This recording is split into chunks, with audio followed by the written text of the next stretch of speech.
हमने देखा पिछले साल में शायद कुछ सिग्निफिकेंट अमाउंट रेशियो में डिक्रीज आया जो प्रोडक्शन एग्रीकल्चर जो हमारी क्रॉप्स हैं उसमें। तो कुछ सीजनल चेंजिंग्स भी हो सकती हैं, कुछ हमारी टेक्नोलॉजिकल जो हम आहंगी ना होना है वो भी हो सकता है। तो हमें एक चीज पे तरजीह देनी है कि हम टेक्नोलॉजिकल एडवांसमेंट लेकर आए अपने एग्रीकल्चर फील्ड में, हमारे फार्मर्स को अवेयरनेस दें उन टेक्नोलॉजी के हवाले से, नंबर 1। नंबर 2, ये जो आपने बात की कि हम बाहर के ममालिक में जो हम सरप्लस में होंगे तो हम एक्सपोर्ट करेंगे, उस चीज को लेते हुए मैं ये आपसे क्लियर करना चाह रही हूँ कि उस वो सरप्लस में होना, हमें यहाँ पर जो चीजों की शॉर्टेज हो रही है हमें पहले से अंदाजा होना चाहिए कि ये चीज अब इसकी सप्लाई कम हो रही है या डिमांड ज्यादा हो रही है, ताकि हम जब इंपोर्ट के ऑप्शन की तरफ जाएं तो हमारे यहाँ पर सप्लाई की कमी ना हो और प्राइसेस यहाँ पर इंक्रीज ना हो। इसके लिए जरूरी ये है कि इस्लामाबाद को पूरे मुल्क से कनेक्ट होने की जरूरत है। इस वक्त इस्लामाबाद में जो लोग बैठे हुए हैं, ब्यूरोक्रेसी बैठी हुई है, सियासतदान बैठे हुए हैं, जो इनफैक्ट मुल्क से अलग अलग जगहों से इलेक्शन जीत के भी जब इस्लामाबाद पहुंचते हैं वो 5 साल तक अपने शहर और गांव और अपने सूबे की शक्ल ही नहीं देखते। वो वहीं की हवाओं में उड़ते रहते हैं और वहीं पे पैसे बनाते रहते हैं, अपनी पार्टी करते रहते हैं। जब तक आप कनेक्ट नहीं होंगे मार्केट से, लोगों से, ऑन द ग्राउंड, आप अच्छी पॉलिसी नहीं बना पाएंगे। अब ये देखिए, मैं आपको एक बात बताता हूँ। हुकूमत Pakistan, state bank, IMF, world bank और मूडीज, ये सब ने कहा था इस साल पाकिस्तान का जो शरह नमू GDP ग्रोथ है वो 1%, 1.5%। हुकूमत ने 2.1% की बात की थी।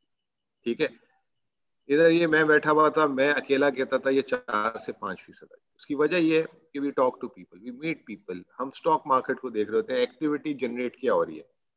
ये लोग डिस्कनेक्ट होकर वहां बैठे हुए सरीना में एक छोटी सी कॉन्फ्रेंस कर लेंगे, एशियन डेवलपमेंट बैंक वाले सरकारी अफसर शाम को गोल्फ खेलने चले जाएंगे, फिर वो पीर सुहावा और वो पता नहीं जो कोसार मार्केट वगैरह वहां चले जाएंगे। तो they are not connected with the real people. ठीक है, दूसरी बात सरप्लस की मैं आ जाऊं।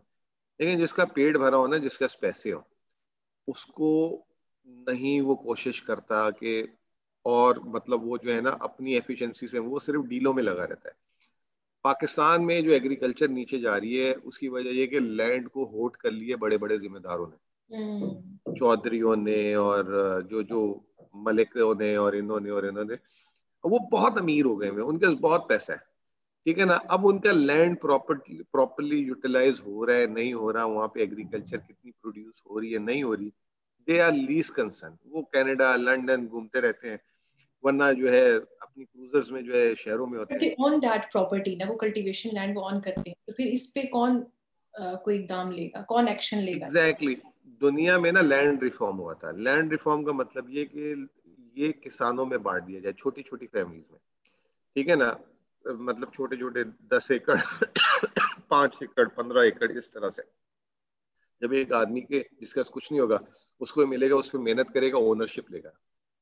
अभी क्या होता है, मैं आपको एक छोटी सी एग्जांपल देता हूँ। लाहौर में मेरे पास एक जगह है, मैंने फार्म हाउस के लिए रखी हुई है, रहता मैं कराची में हूँ, जाता ही नहीं।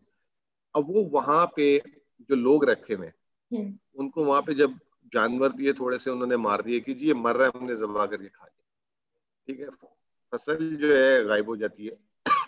तो इसी तरह इसको बड़ा कर ले। एक जो जिम्मेदार है जिसके पास हजारों एकड़ है, वो हर जगह जा नहीं सकता क्योंकि वो वैसे ही मसरूफ है लंदन, कनाडा, शॉपिंग, ये वो सारी चीजों में। अब वहां पे उसने लोग बिठाए हुए हैं, वो कहते हैं मैं मालिक, अगर हमने ज्यादा भी प्रोड्यूस किया तो कुछ नहीं देगा, तो वो भी काम चोरी करते हैं, वो भी बैठे रहते हैं, वो इतना करते हैं जितनी जरूरत है। इसकी वजह से हमारा जो प्रोडक्टिविटी इंडेक्स है वो नीचे है, डिक्लाइंड है। वी नीड टू हैव, अगर हमने एग्रीकल्चर को रिवाइव करना है तो हमें इसमें रिफॉर्म लाना होगा। टेक्नोलॉजी, अच्छे सीड्स, अच्छे रॉ मटेरियल जो इनपुट है वो तो जरूरी है। फिर उसके बाद ट्रेनिंग एंड डेवलपमेंट, कि किस तरीके से आप ट्रेन करें कि अगर एक जगह पे किसान जो है अगर 50 मन गंदम निकाल रहा है तो वो तो 70 मन कैसे हो। तो ये सारी चीजें जब मिक्स होंगी, पाकिस्तान का बहुत जरखेज लैंड है, बहुत जबरदस्त वेदर है। आप टेक्नोलॉजी एडवांसमेंट के हवाले से बात करें, भी रिसेंटली मेरी कुछ बात हुई हमारे जो मिनिस्टर साहब हैं और इस हवाले से जो एग्रीकल्चर लैंड के हवाले से इसमें कैसे अपग्रेडेशन आ सकती है। तो he was of the view, मैंने उनको एक सजेशन दिया कि जैसे हमारे यहाँ पे NARC, national agriculture research council, तो वहाँ पर जैसे बहुत सारे प्रोजेक्ट्स लॉन्च हुए हैं क्लीन वाटर को लेकर, ड्रिप इरिगेशन सिस्टम यानी लैंड की कल्टीवेशन को बेहतर करने के लिए, तो उसमें पानी आपका कम इस्तेमाल होगा, और जैसे बेशुमार ऐसी चीज़ें जो कि की जा रही हैं कुछ फॉरेन फंड्स की सूरत में और जो आपको बैक मिलती है। लेकिन उनका कहना ये था, यहाँ पर एक इशू ये है कि इसको आप कैसे एड्रेस करेंगे। वो कहते हैं ये सारी चीजें, ये जो टेक्नोलॉजी की हम बातें करते हैं, ये काफी एक्सपेंसिव है, ये पाकिस्तान अफोर्ड नहीं कर सकता। देखिए, यही तो रीजन है।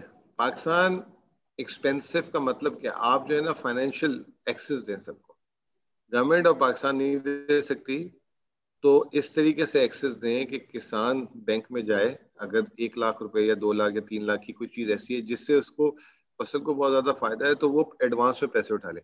आपको पता है ना कि फसल से 6 महीने पहले ये आड़तियों के पास जाके कर्जा ले लेते हैं और फिर अपनी फसल 1 साल पहले ही उनको बेच देते हैं, और अगर वो ना बेचें तो उनको बहुत डबल मुनाफा हो जाए, लेकिन बेचारों के पास पैसे नहीं होते, तो पहले ही वो उधार में सारा खाद भी लाते हैं, सारी चीजें लाते हैं, ट्रैक्टर भी लेते हैं, पेट्रोल डीजल सारा कुछ, बिजली के बिल, और उसका जैसे ही उनकी फसल आती है तो वो उनको दे देते हैं, बीच में मिडिल मैन। पाकिस्तान में मिडिल मैन बहुत स्ट्रांग है और बहुत पैसा बनाता है।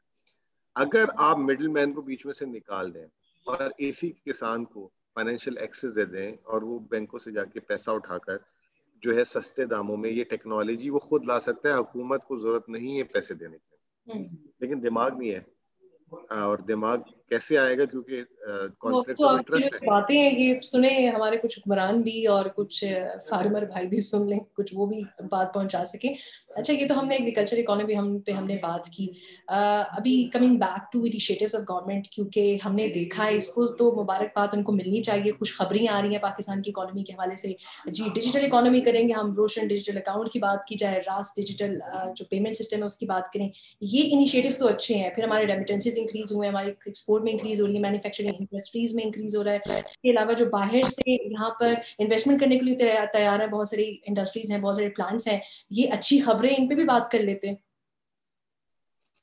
देखिए, बिल्कुल करनी चाहिए। मेरे तो रजा बाकिर बहुत अच्छे दोस्त हैं, और मतलब वी टॉक अ लॉट, हम वो जब भी ये होती है। देखिए, एक अच्छी अपॉइंटमेंट, एक काबिल आदमी आपके मुल्क को चेंज कर देता है। अब रजा बाकिर जब से स्टेट बैंक आए हैं और जो कोविड के बाद उसने जो रिफॉर्म किए हैं, ये रोशन डिजिटल भी लिया है, रास भी लेकर आ गए, इंडस्ट्री को टफ में पैसा दिया उसने, शेयर सूद को नीचे गया, इकोनॉमी इस वक्त मैं आपको ये कहूँ कि इस्लामाबाद के पॉलिसी एक्शन एक तरफ और स्टेट बैंक के पॉलिसी एक्शन एक तरफ, मतलब ये जो इस वक्त इकोनॉमी में चहल पहल और गर्मजोशी जो है, वो Raza Baqir is the man behind it. जब वो बेचारा आया था तो बोला ये आईएमएफ का आदमी है, ये एजेंट है। यहाँ पे जो है ना माफिया बैठे हुए हैं, अपॉइंटमेंट्स को बहुत काबिल बंदा मैं जानता हूँ उसको, इज अ वेरी कॉम्पिटेंट। जैसे कि आप ब्यूरोक्रेसी ने काम नहीं करने दिया, उसने रिजाइन किया। मैंने खुद वीडियो की, प्राइम मिनिस्टर को तनकीद की कि भाई जिस बंदे को आप लाते हैं छोड़ के चले जाते हैं, क्या मजाक लगा के रखते।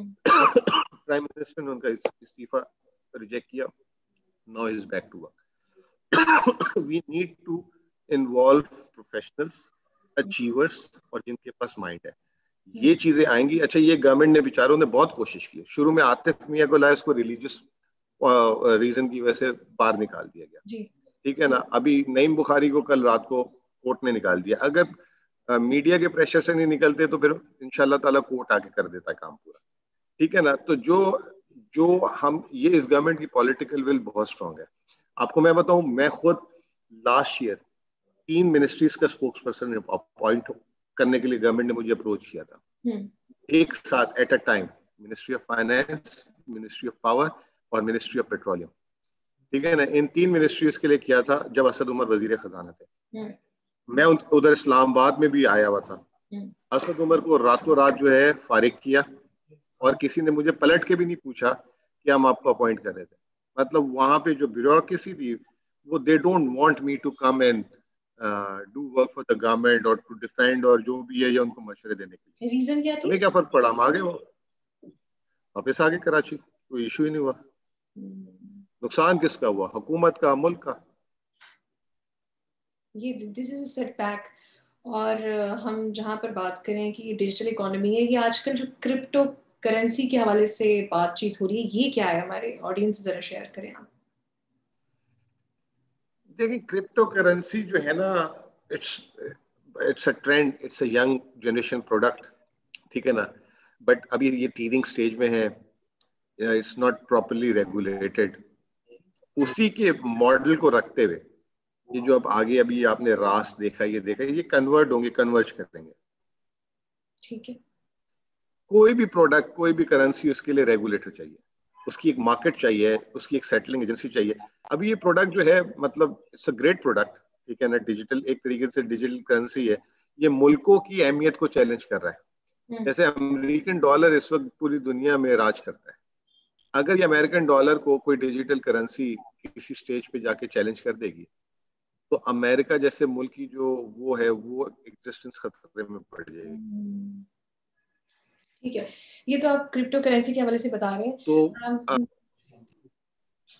इसके अलावा अगर हम पाकिस्तान की अपनी जो एक रेवेन्यू जनरेशन है उसकी ग्रोथ के हवाले से बात करें, तो मुझे आपने वो भी बताना है कि वो रेशो क्या है, अभी आजकल ग्रोथ रेट चल क्या रहा है। सेकेंडली, डिपेंड करिए पाकिस्तान की इकोनॉमी एक्सपोर्ट पे, रेमिटेंसेस पे, फॉरेन इन्वेस्टमेंट पे। हम ऑफ द रिकॉर्ड भी बात कर रहे थे कि ये तीनों चीज़ें में आपने कहा कि रेमिटेंसेस जो है वो ज़्यादा है एक्सपोर्ट से ज़्यादा है, एक्सपोर्ट रेशो कैसे बढ़ाया जा सकता है, ये आपने एक्सप्लेन किया। ये बताइएगा, टैक्स रिफॉर्म्स की बहुत लोग बात करते हैं कि it does not go wide, मतलब इसको डीप नहीं होना चाहिए but it must go wide. तो अभी ये बातें तो हो रही हैं, लेकिन ये हुकूमत तक बात कब पहुंचेगी कि हमें उसको डीप नहीं करना, टैक्स नेट को हमें वाइड करना है, और हम टैक्स रेशो में इंक्रीज कैसे कर सकते हैं। इसके साथ साथ लोग घबराते हैं कोई नई चीज की इन्वेस्टमेंट में, डॉक्यूमेंटेशन, इकोनॉमी को लेकर इतने ज्यादा सवालिया निशान है, लोगों की हेजिटेशन अपनी जगह है। इसको एड्रेस करें जरा। देखें, टैक्स में कोई रिफॉर्म की जरूरत नहीं। टैक्स में सिर्फ एक चीज करने की जरूरत है, rationalisation. Rationalisation of what? Duties, custom duties, sales tax और इनकम टैक्स के रेट। जितना बड़ा टैक्स होगा उतनी बड़ी चोरी होगी।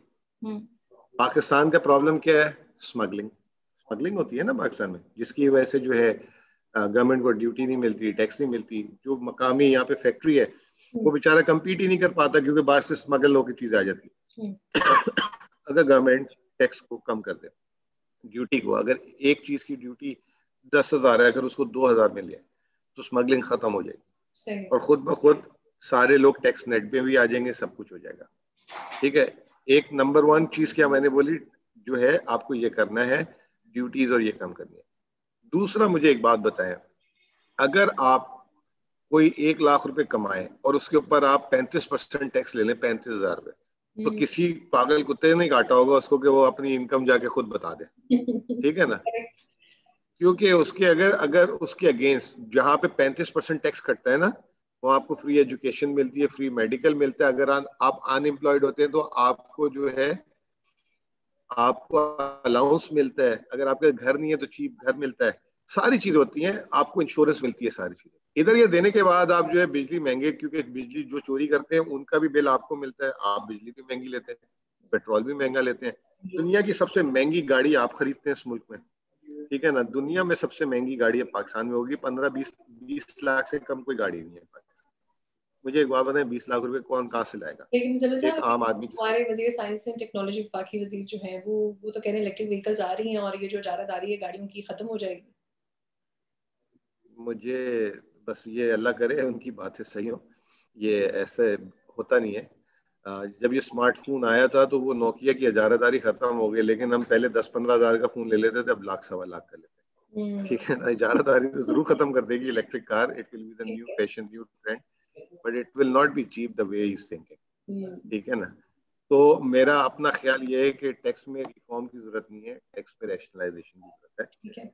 और जो वजीर आजम साहब कहते हैं कि बहुत कम लोग टैक्स देते हैं, तकरीबन हर आदमी टैक्स देता है। मैंने लास्ट टाइम आप ही को शायद मिसाल दी थी, ये किसी और को दी होगी। आपका इदारा जहाँ आप काम करती हैं, वहाँ पे आपको जब तनख्वाह कटती है, मिलती है, तो टैक्स कट के मिलती है। 80 से 90% लोगों का जो टैक्स कट कर आता है वो कभी भी रिटर्न नहीं फाइल करते। वजीर आजम जो है वो रिटर्न को टैक्स भरने वाले से कंपेयर करते हैं। एक्चुअली हर आदमी टैक्स भर रहा है, हाँ रिटर्न कम फाइल करें, लेकिन रिटर्न मेरे जैसा पढ़ा लिखा आदमी भी खुद नहीं फाइल कर सकता। वकील हायर करना पड़ता है, 50 चीजें ये वो करके। उसको आसान कर दें, एक लाइन में फॉर्म भरवा दें, हाँ मैंने इस साल इतने कमाए, इतने मेरे खर्च हो गए, रिटर्न फाइल हो गई। पता नहीं कौन सी साइंस लगाई हुई है, क्या किया हुआ है। तो ये जो हमारी ब्यूरोक्रेसी ने सिस्टम्स इतने मुश्किल किए हुए हैं, और वो बेचारे मिनिस्टर्स आते हैं, उनके सर के ऊपर से निकलती है, उनका टाइम ही नहीं होता, क्योंकि वो मिनिस्टर बन जाते हैं। आपको लगता है ये जो मसले की बात करें, ये जो डिजिटलाइजेशन की तरफ हम अब जा रहे हैं, इससे ये मसाइल हल हो सकते हैं? ये एटलीस्ट हम बिल्कुल हो सकते हैं, इन चीजों से निकल जाएंगे। बिल्कुल हो सकते हैं, हम सारी चीजों से निकल सकते हैं, बस हमें जो है आसान करनी है चीजें, लोगों को समझाना है कि हम आपके दुश्मन नहीं है और टैक्सेस को सस्ता करना है, कम करना है, यानी अगर हम वो करेंगे तो आप खुद देखेंगे टैक्स की भरमार हो जाएगी, गवर्नमेंट टैक्स लेते लेते थक जाएगी, लोग देते देते नहीं थकेंगे। तो बहुत शुक्रिया मुज़म्मिल साहब, आपने बड़ा एक कॉम्प्रिहेंसिव तज्जिया पेश किया। फिर चाहे ग्लोबल इकोनॉमी की बात करें, पाकिस्तान की इकोनॉमिक इनिशिएटिव्स की बात करें, गवर्नमेंट की जो एफर्ट्स हैं, छोटी छोटी एफर्ट्स हैं, बड़ी एफर्ट्स हैं कि किस तरह से जो रेवेन्यू है उसको इंक्रीज किया जा सकता है, टैक्स को कैसे बेहतर करना है, बहुत ही मैं कहूँगी दिलचस्प तज्जिया पेश किया। आपका बहुत शुक्रिया, आपने मेरे पास जूम ज्वाइन किया। नाज़रीन, siyaset.pk के प्लेटफॉर्म से अब तक के लिए इतना ही। मज़ीद अपडेट्स के लिए आप हमारे साथ रहिए।